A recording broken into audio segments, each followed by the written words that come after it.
Good morning and welcome to 365 Days of Amazing Stories with Theo Mayer. Here we are on day 235 and I'm continuing stories from 1001 Arabian Nights, and specifically the story of the lame man from Baghdad.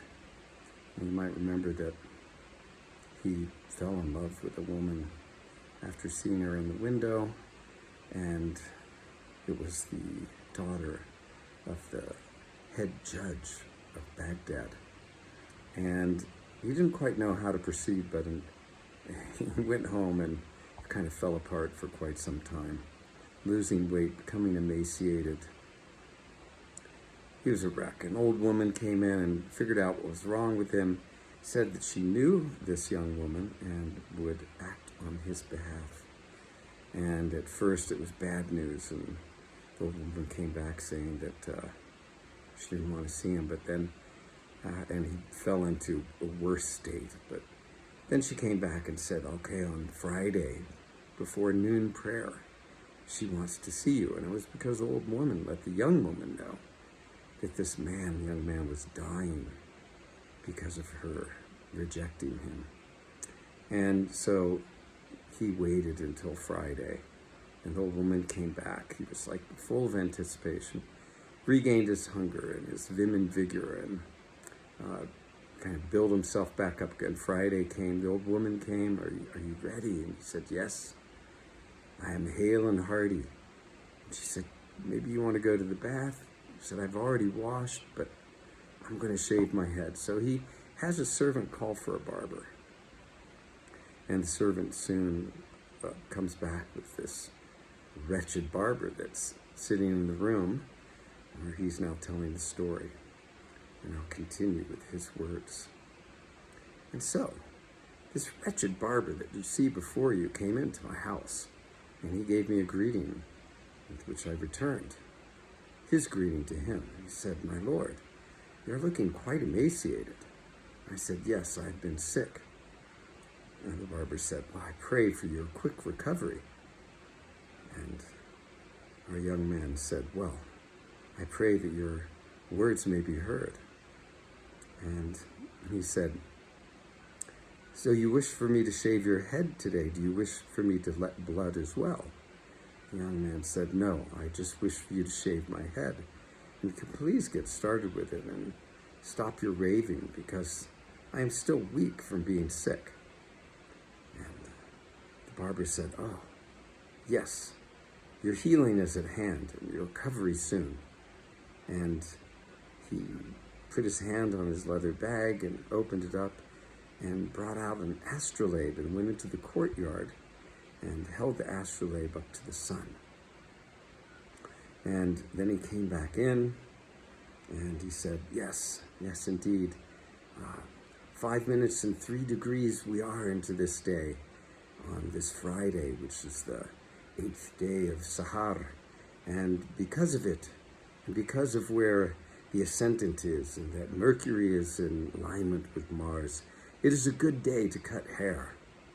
But I can also detect from the movement of the stars that you are wishing to meet with somebody today, for which this is a very inauspicious day to do such a thing. No. The young man said, look, I brought you here to shave my head.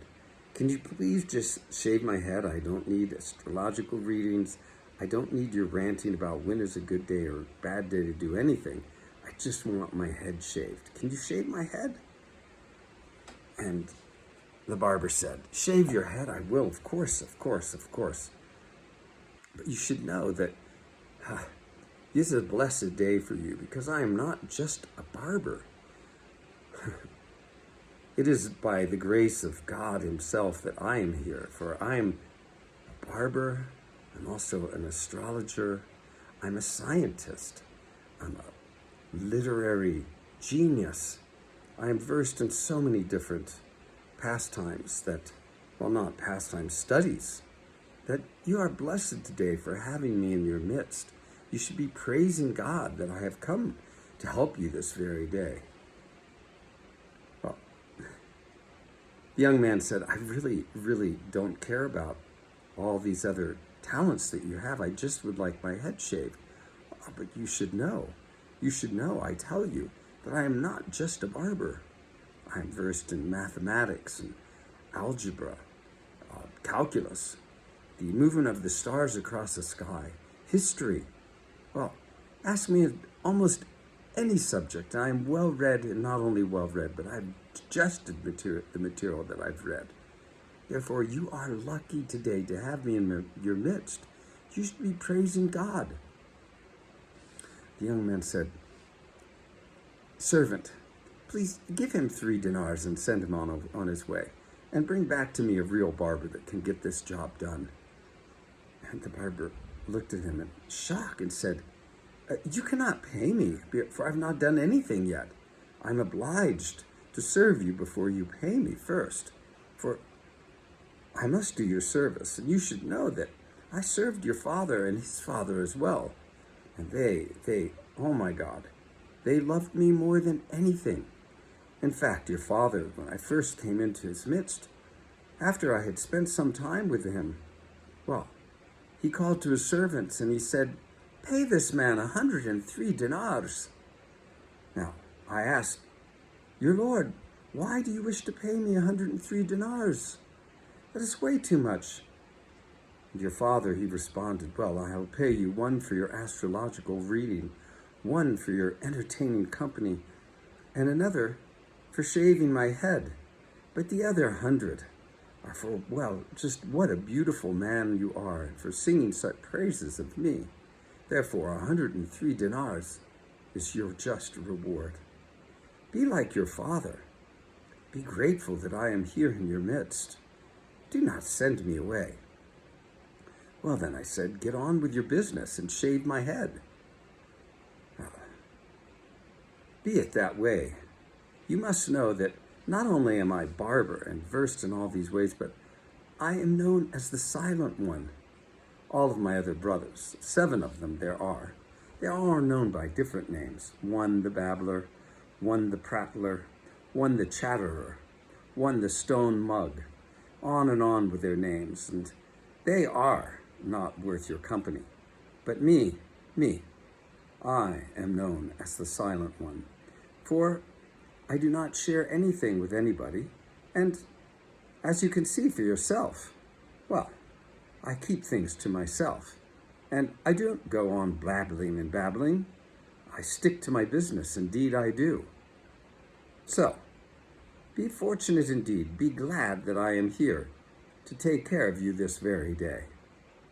The young man at this point was just completely exasperated. He'd asked this guy to shave his head. He doesn't even get out his razor before he does all this other baloney. And the young man, he's going in hopes of meeting his true love this very day. The barber, he just goes on and on. The young man continues for the story. "No matter what I said to this man, he would not begin his business, and no matter how much I begged him to leave, he would not. He said he was obliged. It was obligatory service that he served me as he had served my father and my grandfather. And so here I was, stuck, listening to this lunatic rant on, this wretched man that he is, claiming to be the Silent One, but all he could do was talk and talk and talk. And there I was, this captive audience, unable to make him leave, unable to make him do his job. And on he spoke, the Silent One. And as Scheherazade did, we'll stop the story there and see what happens next to our young man and the barber.